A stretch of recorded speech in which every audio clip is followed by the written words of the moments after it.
Olá, olá, eu saúdo a todos amigos e irmãos na graça e na paz do nosso Senhor e Salvador Jesus Cristo, aquele que vive e reina pelo século dos séculos. Desde já agradeço a você que tem sido inscrito, que já se inscreveu no nosso canal, que tinha ativado o sininho das notificações, você que tem compartilhado os nossos conteúdos para outros irmãos assim aprenderem. Enfim, quanto mais você fizer a sua parte com relação àquilo que a verdade tem proporcionado ao teu coração, com certeza muitas pessoas vão terem a mente iluminada por quanto esses assuntos em nome de Jesus. Olha, hoje o tema é muito interessante, né? Mais um tema inédito do nosso programa, né? Sempre trazendo temas inéditos para que vocês possam meditar, para que vocês possam analisar à luz da Bíblia. Sempre trazemos assuntos que parecem complexos, da escatologia bíblica, mas que não são, uma vez que a gente começa a investigar com profundidade as questões que parecem complexas, mas que nunca foram. Hoje o tema é esse: as profecias escatológicas são cíclicas, elas são contínuas, elas se cumprem de período a período. Há uma teoria, né, cíclica das profecias. Dizem, né, que as profecias se cumpriram, mas se cumprirão outras vezes, né? Então, é disso que queremos falar, se realmente há sentido do que aconteceu em Jerusalém 70, vai acontecer no futuro nosso, ou no futuro qualquer, dentro das questões escatológicas, porque há vários sentidos para isso. É disso que eu quero tratar com vocês, em nome de Jesus. Vai compartilhando aí com os teus amigos, estudantes das Escrituras, com certeza mais um grande conteúdo para a glória do nosso Deus. Vamos às Escrituras, vamos então crescer na graça e no conhecimento de Deus. Deixe-me aqui compartilhar com você a minha tela, onde a gente vai, à luz da Bíblia, né? Deixe-me aqui me preparar, a gente vai expor o texto para que a gente possa, então, entender a questão de hoje, né? O tema de hoje: as profecias escatológicas são cíclicas. Será que há realmente sentido nisso? O texto está aqui, olha só que benção, né? O texto é esse, Eclesiastes. Vamos começar por esse texto. Com certeza é o texto que vai nos favorecer ao que estamos tratando. Eclesiastes, capítulo 1, no versículo 9. Estão aí com a Bíblia aberta? Olha só o que diz a palavra: o que foi e o que há de ser e o que se fez, isso se tornará a fazer. Nada há, pois, novo debaixo do sol. Olha só, um texto bem promissor, né?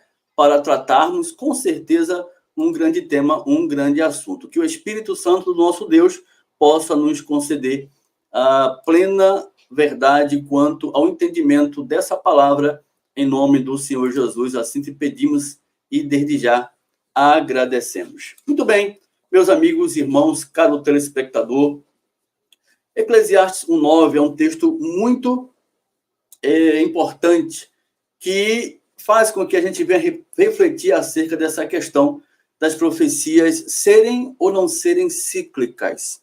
Será que Eclesiastes 1:9 ela dá suporte para esse entendimento? Nesses dias eu respondia, né, um inscrito aqui do canal que me questionava sobre esse fato. Ele dizia: se o Novo Testamento, especificamente o livro do Apocalipse, apresenta vários símbolos e acontecimentos históricos relativos ao Velho Testamento e inúmeras profecias que se cumpriram em virtude do que foi manifesto no Velho, não seria então as questões proféticas apocalípticas ocorridas em 70 uma questão assim cíclicas, né? Uma questão cíclica, pelo fato de que você abre o livro do Apocalipse e encontra nele vários símbolos, vários acontecimentos históricos narrados no Velho Testamento, e pelo fato de ter acontecido também em 70, será que as profecias não seriam cíclicas? Ou seja, elas não poderiam acontecer novamente, porque a ideia cíclica é essa, né?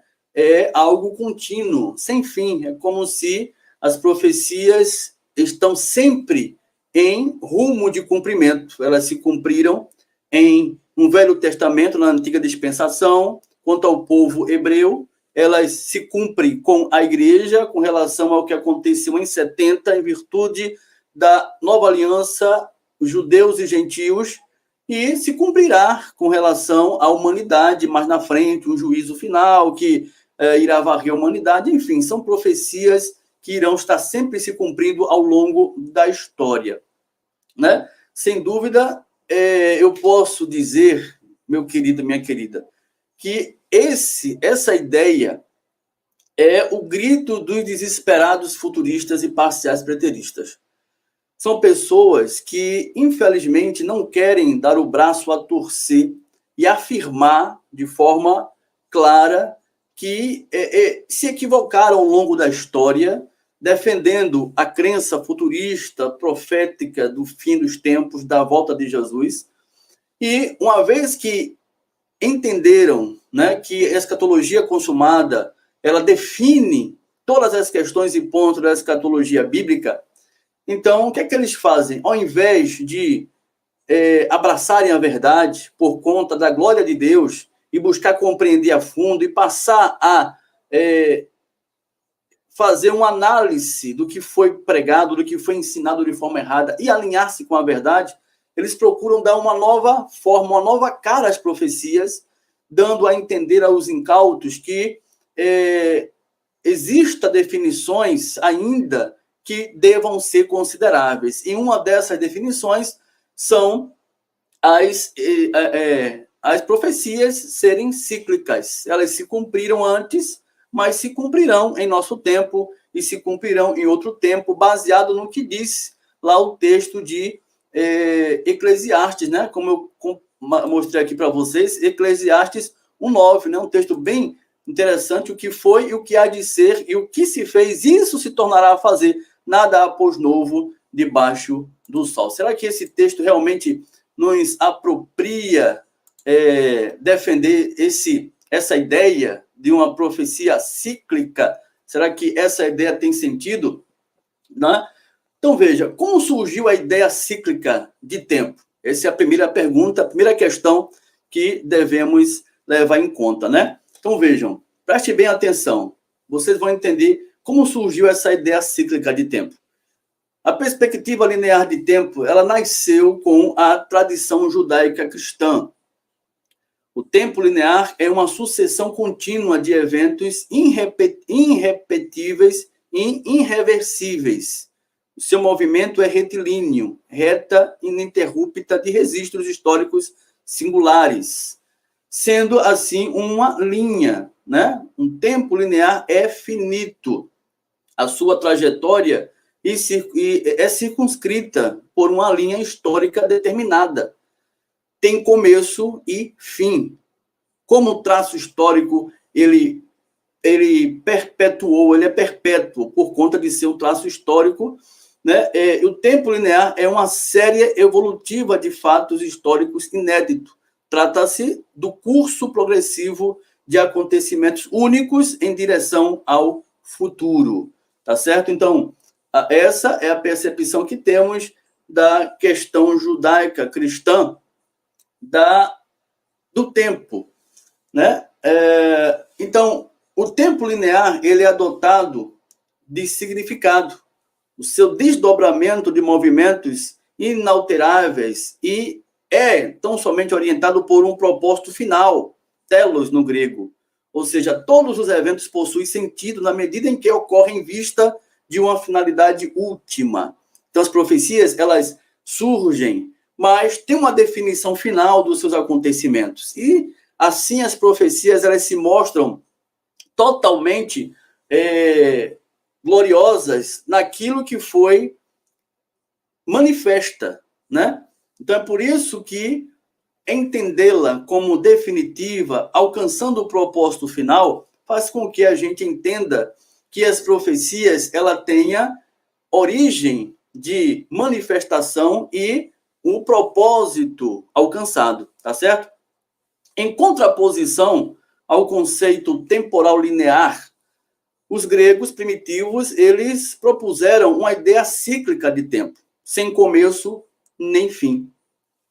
Tempo cíclico é um eterno retorno, está sempre se renovando, a cada instante, sempre tomando uma nova forma dentro daquilo que já se foi, uma vez que nenhum evento é absoluto, segundo, né, a percepção grega de tempo. O tempo cíclico repousa na permanente sequência de ciclos repetitivos.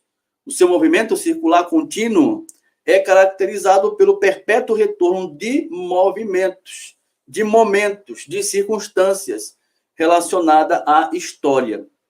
Isso faz com que a gente entenda que a história não comporta nenhum fato singular.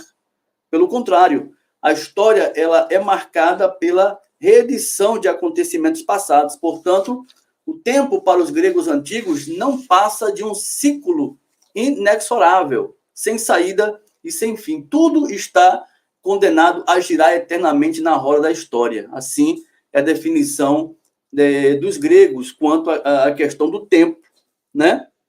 E é assim que surge a ideia cíclica do tempo, totalmente contrária à perspectiva linear de tempo que nasce na tradição judaica cristã. Podemos ver, assim, com esse pensamento dos gregos, que é totalmente voltada à filosofia, é uma ideia filosófica criada pelos gregos e que se opõe à definição cristã de tempo. Então, vejam, o que aconteceu agora? Então, estão agora apresentando a ideia para a comunidade cristã de que as profecias são cíclicas, baseadas justamente na ideia grega, filosófica, de ver as questões, de definir a questão do tempo. E eles levando em conta as questões das profecias, principalmente no que tange a escatológicas, eles definem assim, como que já cumpriram, mas que se cumprirão. Porque não há um fator definido, é algo sem saída e sem fim, e se baseando com isso na própria palavra de Deus, ao citar. É muito interessante você analisar as escrituras, né? Por isso que a gente chama sempre a atenção de vocês. O que é, o que foi, o que há de ser, isso se tornará a fazer, nada há, pois novo debaixo do sol. A gente vai entrar aqui nesse texto para tratar dessa questão com mais profundidade, tá? Então, vejam só. A Bíblia, ela apresenta um fato pela qual possa se sustentar a ideia cíclica das profecias. Eclesiastes 1:9, ela sustenta a ideia filosófica das profecias serem realmente cíclicas.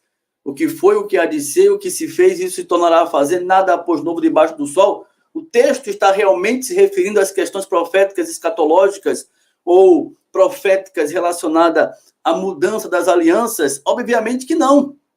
Obviamente que não. O texto está se tratando da futilidade dos ciclos da vida. É isso que o texto aqui está se referindo. Não tem nada a ver com a questão profética, não tem nada de profecias aqui, tanto relacionadas às alianças, como também às escatológicas. Não tem nada a ver. O texto está se tratando da futilidade dos ciclos da vida. Os homens nascem e morrem, o sol faz o seu determinado percurso, o vento também, o rio corre para o mar e o mar não transborda. Ou seja, Salomão quer dizer o quê? Se você ler o contexto, porque isso aqui o que eles fazem para dar razão às suas ideias, é isolar o texto. Isso aqui é isolar texto para dar razão a pretexto, né? Mas vamos seguir aqui o contexto, que é que o pregador está dizendo, Salomão. Vaidade, vaidade. Está falando da futilidade da vida, né? Que proveito tem um homem de todo o seu trabalho, com que se afadiga debaixo do sol. Geração vai, geração vem, mas a terra permanece para sempre. Levanta-se o sol e põe-se o sol, volta-se ao seu lugar, onde nasce de novo. O vento vai para o sul e faz o seu giro para o norte, volve-se e revolve-se na sua carreira, retorna aos seus circuitos. Todos os rios correm para o mar e o mar não se enche. Ao lugar para onde correm os rios, para lá tornam eles a correr. Todas as coisas são canseiras tais que ninguém as pode exprimir. Os olhos não se façam de ver, nem se enchem os ouvidos de ouvir. O que foi, o que há de ser e o que se fez, isso se tornará a fazer. Nada há, pois, novo debaixo do sol. Há alguma coisa que se possa ver? Isso é novo? Não, já foi nos séculos que foram antes de nós. Salomão está tratando aqui das profecias, de questão de aliança. Não, meus irmãos. Salomão quis dizer, essa é a nossa trajetória humana aqui na Terra. Assim também viveram os outros que viveram antes de nós. E assim será o trajeto dos outros que virão. Nada é novo debaixo do sol. Debaixo do sol, ciclo de vida. Está tratando da questão do ciclo da vida humana na Terra, seguindo esse raciocínio relacionado à futilidade da existência humana quanto ao tempo de sua existência aqui na Terra. Salomão fala da futilidade da sabedoria humana. Você vai ver isso do versículo 12 ao 18, mais na frente, né? Mais na frente você vai encontrar a futilidade do prazer e da riqueza no capítulo 2, no versículo 1 ao 11, está muito claro isso aí no capítulo 2, deixa eu mostrar aqui para vocês, olha aí, né? A vaidade quanto às riquezas, o prazer da riqueza. Mais na frente, vai do versículo 1 ao 11, mais na frente, do versículo 12 ao 23, o Salomão fala sobre a futilidade do materialismo. Está claro isso aí.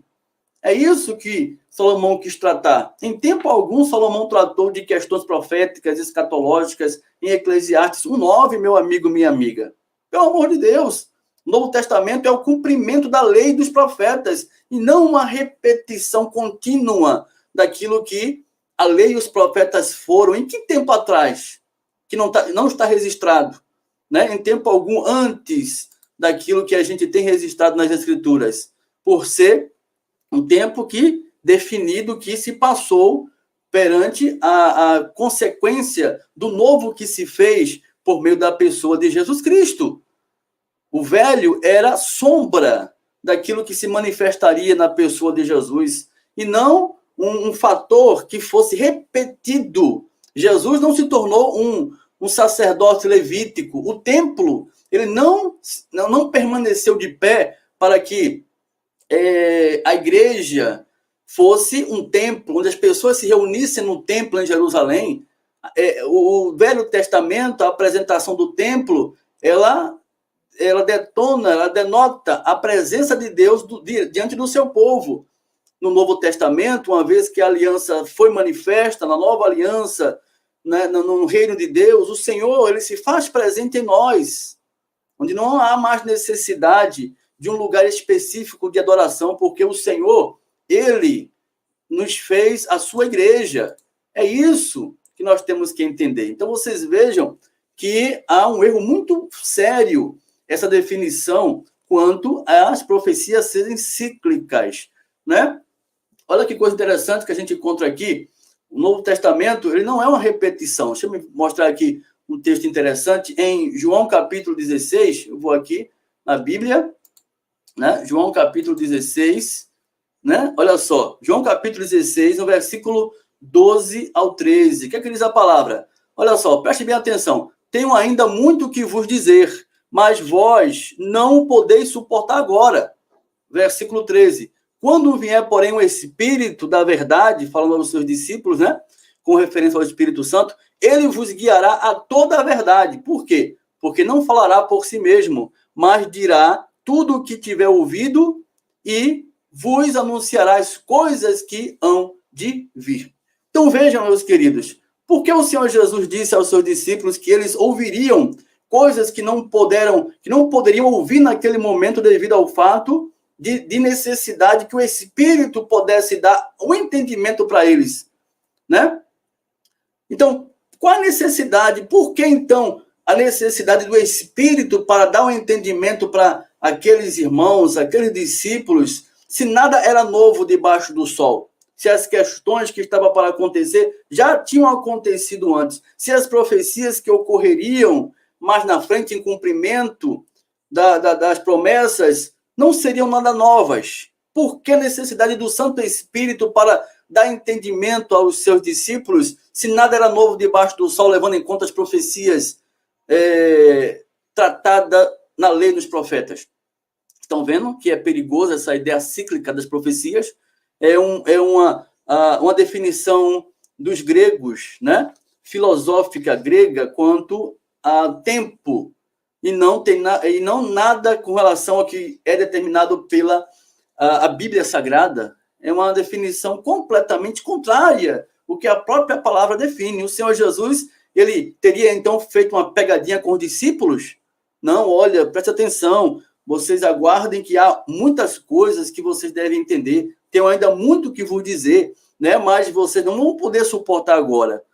Aguarda um pouquinho, virá o Espírito Santo, será derramado sobre vocês e vocês entenderão, mas sabendo que as coisas já foram antes do que são hoje. Pelo amor de Deus, isso é um absurdo, né? É um absurdo, é algo realmente, né, patético. Me desculpe a expressão acadêmica, tá? Me desculpe, mas infelizmente quem defende essa ideia tem que rever os conceitos e ser sério quanto às suas definições, tá? Que não é cristã. Não é cristã essa forma de definir as profecias bíblicas, né? Não, pelo simples fato de não concordar que elas tenham se cumprido. 1 Coríntios 10, 1, 6, olha só, presta atenção mais nesse texto. 1 Coríntios 10, 1, 6. Ora, irmãos, não quero que ignoreis que nossos pais estiveram todos sobre a nuvem, todos passaram pelo mar, tendo sido todos batizados assim na nuvem como no mar, com respeito a Moisés. Todos eles comeram de um só manjar espiritual e beberam da mesma fonte espiritual, porque bebiam de uma pedra espiritual que os seguiam, e a pedra era Cristo, diz a palavra, versículo 4, né? E beberam, 5. Entretanto, Deus não se agradou da maioria deles, razão porque ficaram prostrados no deserto. Ora, estas coisas, preste bem atenção agora, estas coisas se tornaram exemplos para nós, a fim de que não cobicemos as coisas mais, como eles cobiçaram. Paulo falando para os irmãos de Corinto, a necessidade dos irmãos permanecerem firmes em Deus e não, né, na disposição mental que os judeus tiveram lá no deserto, quando saíram do Egito, e eles foram reprovados por conta da sua forma de se comportarem diante de Deus, né? Ora, estas coisas que eles fizeram, a sua reprovação, por ficarem reprovados, prostrados no deserto, nos serviram como exemplos, a fim de que não cobicemos as coisas mais como eles cobiçaram. Então, vejam, como se pode sustentar a ideia cíclica das Escrituras, das profecias, dos acontecimentos e fatos, se as falhas são infantis, né? São bem simples de identificar. Por que a exortação aos cristãos de Corinto parte do princípio do povo hebreu, né, lá do Egito, e não dos gregos, do povo presente da época, os romanos da época que, perante a sucessão, né, das gerações contínuas, de histórias contínuas, os povos daquela geração, não os gregos e os romanos, não eram incrédulos, não manifestaram de forma nenhuma uma forma de vida que desrespeitasse o próprio Deus, né? Ou houve uma pausa? Será que houve uma pausa durante as gerações contínuas, a tal ponto de Paulo apenas se referir lá aos hebreus que saíram do Egito e estavam no deserto? O que aconteceu com o apóstolo Paulo? Será que ele errou? Será que ele se perturbou quanto ao entendimento? Porque a ideia é cíclica de tempo. Ele errou aqui quanto a levar em conta o povo hebreu como exemplo e não sustentou a ideia de que era contínua. O que aconteceu com ele vai acontecer conosco, né? O apóstolo Paulo tratou de questões de aliança, tendo por base o mau exemplo do povo hebreu lá do Egito. Era isso, né? Ou as questões cíclicas não se aplicam às alianças, mas nem às profecias. Então não há sentido isso, né? Vocês têm que parar para ver que realmente o sentido cíclico de tempo, de cumprimento profético contínuo, não tem sustento bíblico. Assim, a profecia ela não tinha um tempo determinado dos acontecimentos. Não haveria necessidade do próprio Cristo ele relatar, irmãos, a questão do tempo de que viria a acontecer os sinais. Qual a necessidade do Senhor Jesus dar os sinais quanto à queda do Templo de Jerusalém, ocorrida em 70, se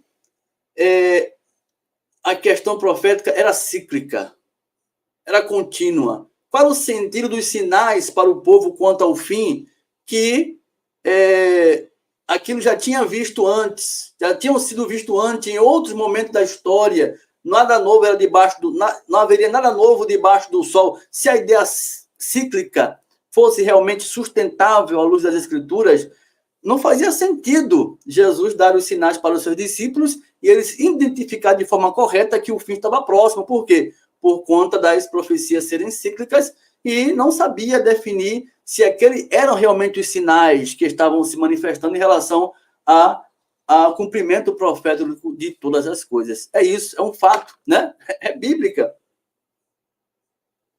A gente encontra na própria Bíblia que há uma falha nesse conceito cíclico das profecias se cumprirem várias vezes em detrimento da vontade de Deus. Não tem nada a ver, tá?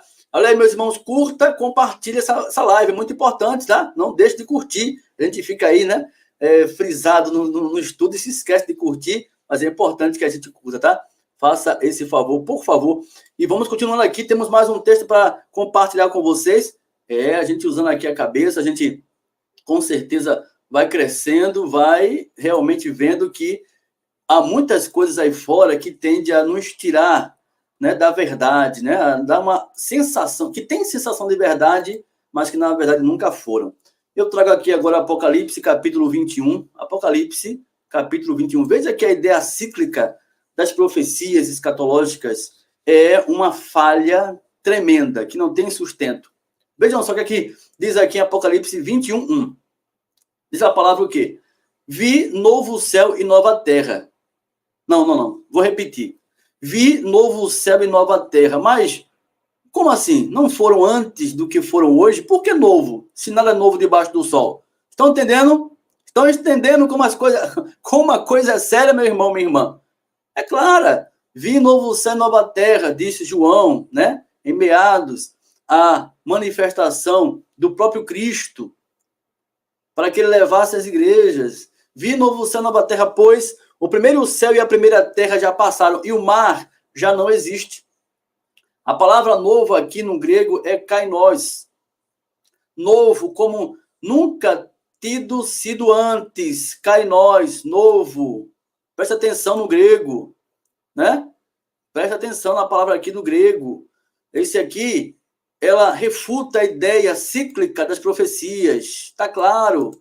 Tá certo? A queda de Jerusalém foi o fato único na história, definindo assim o cumprimento de todas as coisas. Não há mais continuidade de cumprimento profético, coisa nenhuma. Isso é engano, é filosofia grega. Não tem nada de cristianismo nisso, não tem nada de Bíblia, não tem nada de fé. Esqueça. Vi novo céu, tá certo? A palavra aqui é kainos. Novo como nunca tendo sido antes, tá? Novo como nunca fora antes, novo, incomum, inédito. E aí, camaradas, vocês que defendem a ideia cíclica das profecias, como é que fica isso? Se cumpriu e vai se cumprir, ou se cumpriu definitivamente em 70? Como se cumpriu definitivamente em 70, tá certo? Ou então a gente vai ter que rasgar fora da Bíblia Apocalipse 21:1.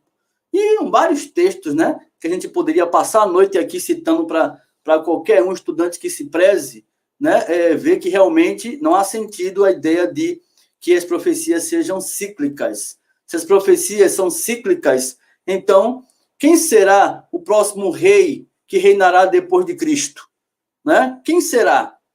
Porque Cristo ele assumiu o poder em virtude daquela de Jerusalém 70.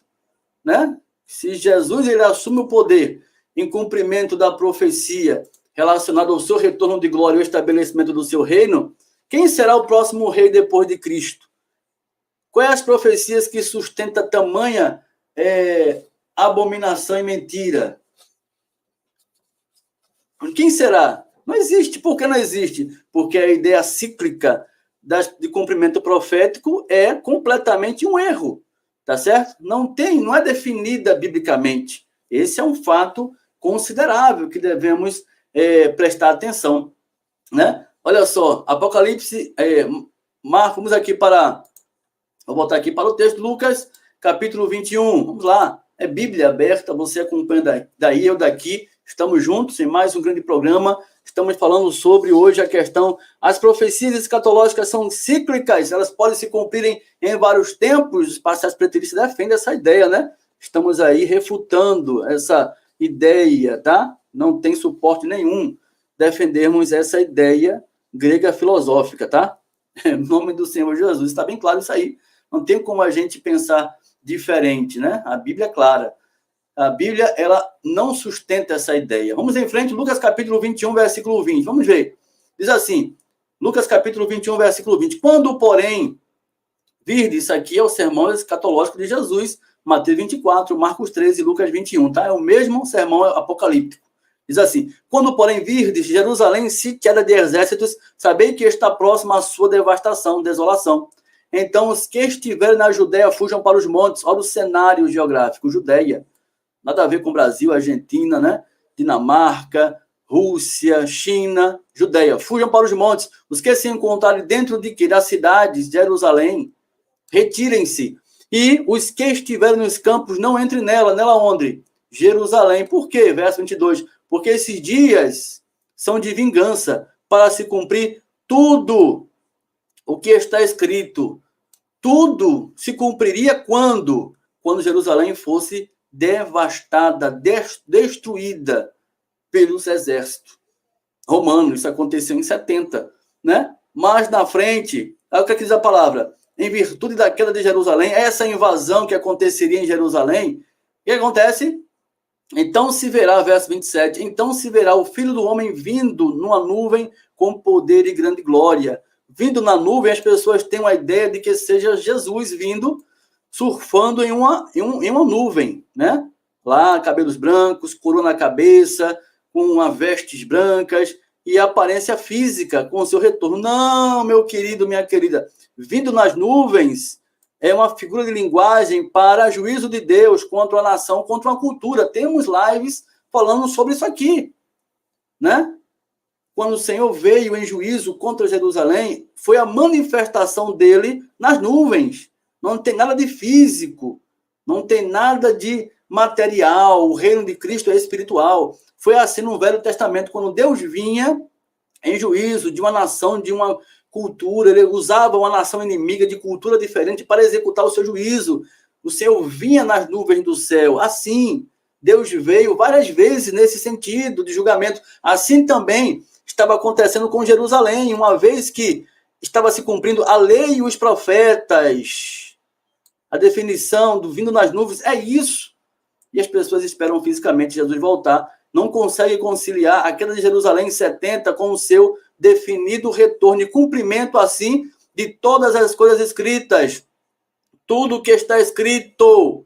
Não são meias coisas. Não são algumas profecias. Não são apenas até o capítulo 19 de Apocalipse, meu querido, minha querida. É tudo. Tudo é tudo. Toda a lei e os profetas se cumpriram. Tudo. Tá certo? Sem deixar nada para depois. Porque nesse momento Jesus retorna em glória. E mais na frente, o que ele vai dizer assim, ó? Mais na frente, né? Qual o tempo que realmente se definiu? Em verdade, eu vos digo que não passaria, ele diz, né? Não passará esta geração, a sua geração, sem que tudo isso aconteça. Gênia no grego, contemporâneo. Uma geração tem 40 anos, tem o tempo de 40 anos definido de tempo de existência de uma geração. Não poderia ser de 2000 anos um tempo de uma geração. Não tem sentido isso, tá? Para o hebreu, para o povo hebreu, dentro do tempo determinado do povo hebreu. A própria Bíblia nos atesta isso definitivamente quanto ao tempo, né, de uma geração. Temos também estudos falando sobre isso. Então está definido, meu querido. Profecias se cumpriram em 70, tá certo? Ah, mas eu não concordo. Paciência, tá certo? Não estamos aqui preocupados. Não se associe com aquilo que você pensa ou imagina. O texto é claro, né? O texto é esse. Nós temos que respeitar o que está aqui, ó. Não é porque você não quer entender que não seja verdade. Tá certo? Olha só. Olha só. Olha só que bênção esse texto. Lucas, vou repetir. Quando, porém, vir de Jerusalém, sitiada de exército, sabei que está próxima à sua devastação. Então, os que estiverem na Judéia fujam para os montes. Os que se encontrarem dentro da cidade, retirem-se. E os que estiverem nos campos, não entrem nela. Por quê? Porque esses dias são de vingança para se cumprir tudo que está escrito. Tá certo? Então, tudo se cumpriu. Não algumas coisas que iriam se cumprir. Tudo é tudo, né? Não foi apenas até o capítulo 19 de Apocalipse, né? Ou que as profecias são cíclicas. Eu falei aqui no verso 27, dentro do contexto da queda de Jerusalém, em virtude do que aconteceria, né? Com a destruição do templo, Jerusalém sitiada de exército, aí diz aqui, então se verá o Filho do Homem vindo numa nuvem com poder e grande glória. Não tinha colocado o texto antes na tela, né? Mas agora eu coloquei, vocês podem aí, né, conferir comigo, né? Em nome do Senhor Jesus, muito claro aí, em nome do Senhor, que eu falei anteriormente, né? Olha só, que bênção. Então, se veria. Quando é que o Senhor apareceria? Em virtude do que aconteceu com a queda de Jerusalém. Mas eu não concordo, paciência, meu irmão. Tá certo? Diz aqui, ó. Em verdade vos digo que não passará esta geração, tempo definido aí. Geração, 40 anos, gênea no grego, é o tempo de uma geração, segundo a Bíblia Sagrada, tá certo? Então, está bem claro, bem definido. Mas eu quero mais um texto aqui com vocês. Eu vou aqui para Mateus capítulo 24, verso 21. 24, 21. Olha só. Mateus capítulo 24. Peraí, deixa eu ver aqui. Eu passei por 21. Mateus capítulo 24, verso 21. Olha o que é que diz aqui o texto. Porque esse tempo aqui é o mesmo sermão apocalíptico que a gente leu lá em Lucas capítulo 21, Marcos 13. Mateus 24, verso 21. Tratando do mesma questão da queda de Jerusalém. Vai no contexto, está aqui, ó.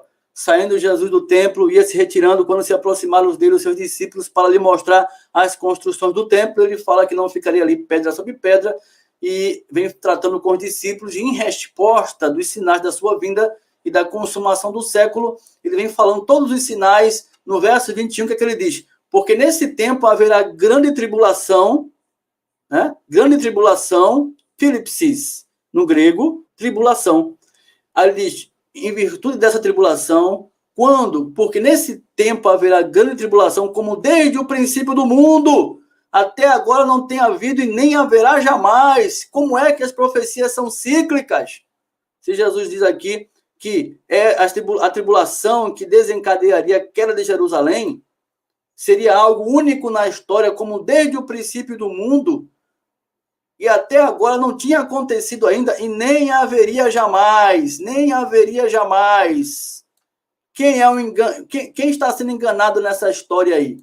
É aqueles que olham as profecias como cíclicas. Estão enganando a si mesmo. Não existe isso, a não ser que Jesus tenha mentido ou se enganado consigo mesmo, né? Porque o que foi antes será, né? E nunca nada novo debaixo do sol. As profecias não têm sentido para esse texto de Eclesiastes 9, tá certo? Nem a profecia faz sentido com o que Salomão disse. Salomão, na verdade, não estava tratando de profecias. É isso que eu quero que vocês entendam, tá certo? Não haveria jamais. Olha aqui, a queda de... Por que se tornou tão interessante, tão único a queda de Jerusalém em 70?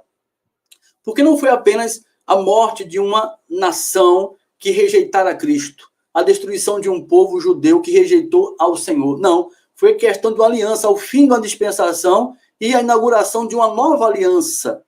Ali o Senhor vindicou toda a justiça na terra. Desde o sangue de Abel, derramado injustamente por Caim, foi vindicado na vida, na promiscuidade de vida sustentada pelos judeus, por não terem respeitado a aliança que Deus tinha estabelecido com eles. Tá certo? Por isso que foi única. Não foi apenas uma questão de uma guerra qualquer, como a guerra as guerras que já aconteceram ao longo da nossa história, né? Não tem nada que se iguale. A Segunda Guerra Mundial, a Primeira Guerra Mundial matou muito mais pessoas do que a guerra em 70, judaica romana. Foi muito mais número de mortos, mas não é número de mortos que se evidencia a questão aqui, ao ponto de Jesus torná-la como única. É porque foi de uma aliança. A Segunda Guerra Mundial, a Primeira Guerra Mundial não teve nada de fator de aliança, por isso que não tem nada de ligação escatológica profética. Tá certo? É isso que você tem que entender. né? Então, os fatos que aconteçam no nosso cotidiano, até que se estoure uma terceira guerra mundial, não tem sentido naquilo que tange o cumprimento profético das Escrituras. É por isso que não há sentido de que uma terceira guerra esteja vinculada à questão cíclica de cumprimento das profecias, de tempo. Está se movendo, vai se acontecer, porque as Escrituras falam disso. Não, o centro é o Templo de Jerusalém. Uma vez que caiu, ruiu, terminou, se cumpriu. Tá certo? Os fatos escatológicos estão voltados à queda do templo, porque foi o fim de uma aliança. Geração da aliança mosaica.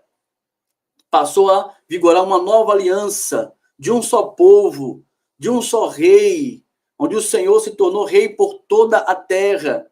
O reinado do Messias de Deus passou a vigorar. O último reinado eterno, tá certo? Depois do Império Grego, do Império Romano. A partir de então, terminou. O Senhor exerceu o seu trono de glória para sempre.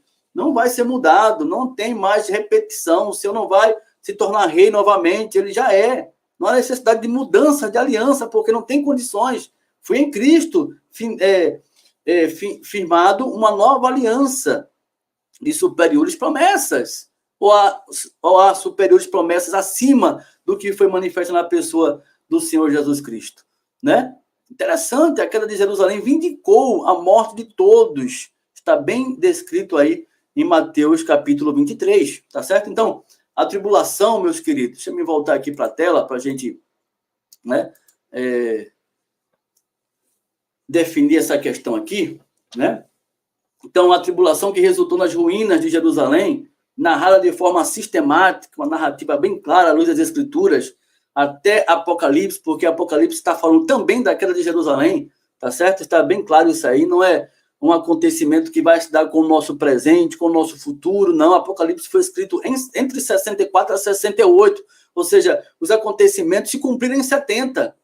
Se a geração tem 40 anos, não passaria aquela geração, levando em conta o ministério de Cristo, tá certo? Até a queda de Jerusalém, qual o tempo? Que tempo? Qual o espaço de tempo que tem, né? Definido para a queda do templo? 2000 anos? Não. 40 anos. Tempo de uma geração. Tá certo? Tão claro, né? Que a gente fica abismado em ver pessoas que tentam encontrar argumentos que procurem refutar tamanha realidade bíblica em nome de Jesus. Cristão, hein? Pessoas que dizem serem cristãs. Pior é isso.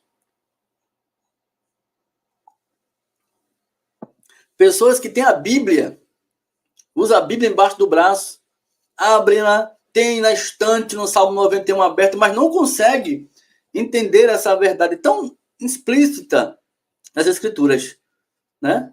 Tão explícita nas Escrituras, né? Agora é só ter humildade, tá certo? Não tem sentido aqui as profecias cíclicas para tentar inibir um entendimento claro, bíblico, que as profecias todas se cumpriram, tá certo? Não tem outro meio, né? Então vamos deixar esse orgulho de lado, ser honesto consigo mesmo. Futurismo, preterismo parcial não se sustenta por si só, então nós temos que ser honestos, né? Puxa vida, eu vim há muito tempo defendendo um parcial preterismo, mas ser honesto consigo mesmo e dizer, mas hoje eu estou mudando, eu sou hoje um preterista parcial, completo, porque realmente a definição é coerente com as Escrituras. A escatologia bíblica não é cíclica, tá certo? Se cumpriu, tá certo? Numa boa, eu respeito o que está escrito e ponto final, tá certo? É assim que tem que ser, por não estar agradando a mim, mas agradando o próprio Deus que nos concedeu a sua palavra, em nome do Senhor Jesus. É isso que nós devemos compreender e respeitar em nome do Senhor Jesus, tá certo? Glória a Deus. Então, é esse estudo que eu quis poder trazer para vocês, e vocês com certeza puderam entender que as escatologias, as profecias escatológicas não são cíclicas. Foi a resposta à questão levantada hoje do nosso programa. Quem tem ouvidos, ouça o que o Espírito falou à igreja em nome do Senhor Jesus. Glória a Deus. Maravilha. Quero agradecer a todos que participaram conosco. Mais uma vez, lembrando que ao longo da semana estaremos disponibilizando novos vídeos. Muito importante que você seja inscrito para receber de primeira mão os nossos conteúdos e crescer na graça e no conhecimento do nosso Deus. Muito feliz pela tua audiência, muito feliz grato, né, pelos teus compartilhamentos, enfim, mais uma noite maravilhosa, gloriosa. Fique na paz de Cristo Jesus, tá?